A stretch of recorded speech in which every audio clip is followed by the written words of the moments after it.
বন্ধুরা, এটা হচ্ছে আমাদের আউটডোর ইউনিট, স্প্লিট এসির ইনডোর ইউনিটের ভিডিও আমরা করেছিলাম।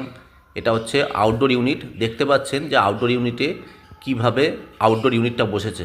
আমাদের যে বেস আছে, মানে একদম নিচে যে মেঝে আছে, সেই বেস থেকে আপনি 1 ফিটের মতন ওপরে তুলবেন এবং যে প্লেটটা আছে, মানে যে স্ট্যান্ডটা আছে আউটডোর ইউনিটটা বসানোর জন্য, স্ট্যান্ডটা দেখুন, এই দেখুন, দেখতে পাচ্ছেন স্ট্যান্ডটা বসিয়েছি আমরা কিভাবে।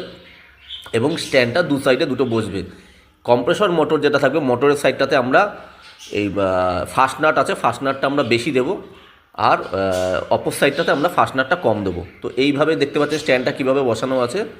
তো এইভাবে দেখতে পাচ্ছেন এই যে দুটো স্ট্যান্ড বসানো আছে, তার মধ্যে আমাদের এসিটা বসেছে। আর গ্রাউন্ড লেভেল থেকে, মানে মেঝে থেকে আমরা ওই 1 ফিট মতন তুলে রাখবো, ওপরে রাখবো, একদম নিচে রাখবো না।